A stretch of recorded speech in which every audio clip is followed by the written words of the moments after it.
आज आप लोग रोज कहानी के विषय में सुनने वाले हैं। रोज एक पारिवारिक कहानी है। इसके लेखक सच्चिदानंद हीरानंद वात्स्यायन, जिन्हें अज्ञेय कहा जाता है, यही हैं।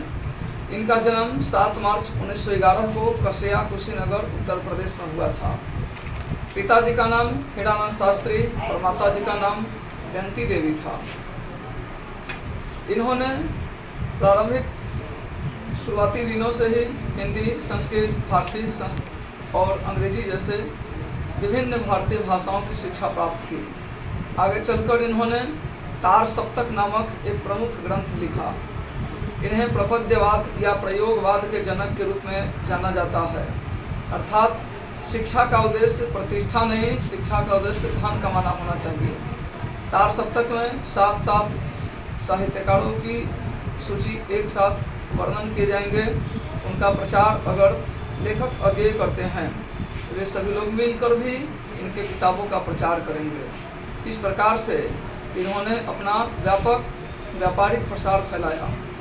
आगे चलकर नवभारत टाइम्स नाम के अखबार पत्रों में इन्होंने पत्रकारिता की ड्यूटी भी ज्वाइन किए, लेकिन आगे चलकर उस नवभारत टाइम्स के संपादक भी बने। मतलब जिसके यहाँ नौकरी करते थे उस कंपनी के मालिक बन गए। बहुत विशेषता की बात रही। यह पाठ जिसका नाम रोज है, इसे 1934 तक गैंग्रीन नाम से जाना जाता था, लेकिन 1935 में इसका नाम रोज कर दिया गया। इस कहानी के प्रमुख पात्र का नाम है मालती।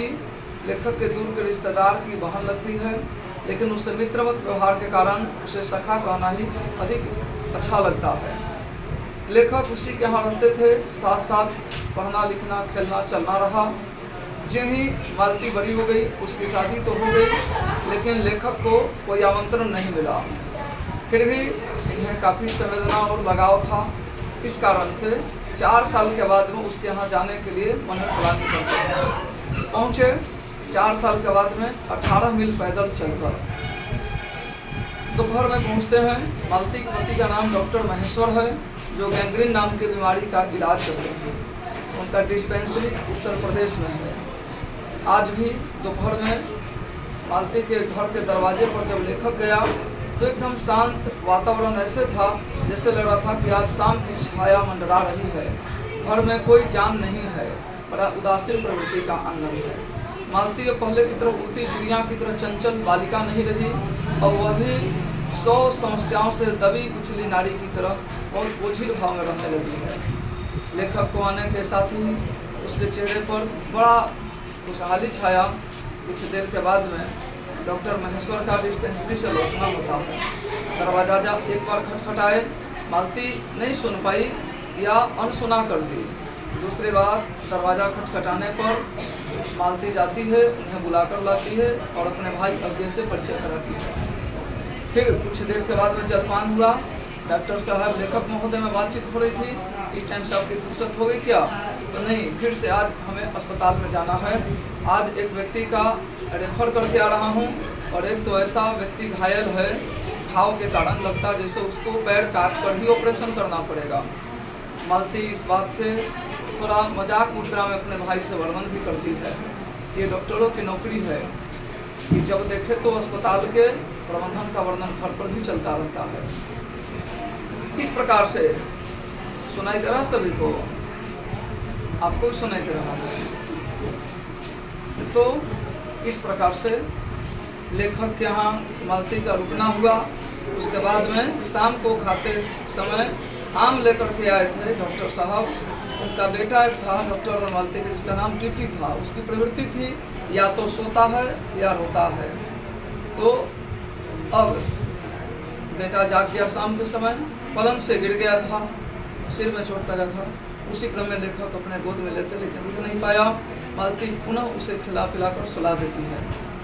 स्वयं खाने पीने के समय मालती को याद दिलाते हैं लेखक ने, डॉक्टर साहब मालती, हमने आम लेकर आया था, देने के लिए भूल गई क्या? 3 गो आम था, कागज में लिपटा हुआ आम था।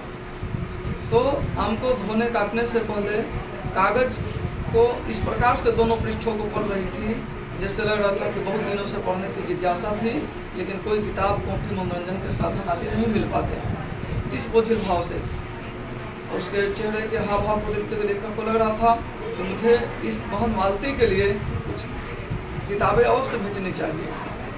तत्पश्चात सभी लोग खाना खाते हैं धीरे धीरे करके, लेकिन मालती भोजन नहीं कर पाई क्योंकि बर्तन सीमित थे, सभी जूठन पड़े थे, नल में पानी उस दिन बाधित था, बिजली सप्लाई बहुत दिक्कत में था।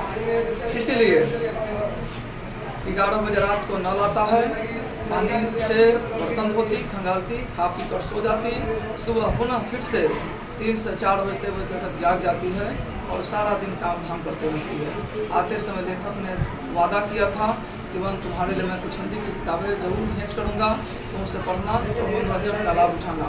बहने बोलती है ठीक है भाई, इस बार तो 4 साल पर जरूर आए, लेकिन अब की बार जब छुट्टी मिले एक बार यहाँ पर जरूर आने का प्रयास करना। इस प्रकार दोनों की वार्तालाप हुए और पूरा वहाँ से चल दिए। हो गया। जय हिंद।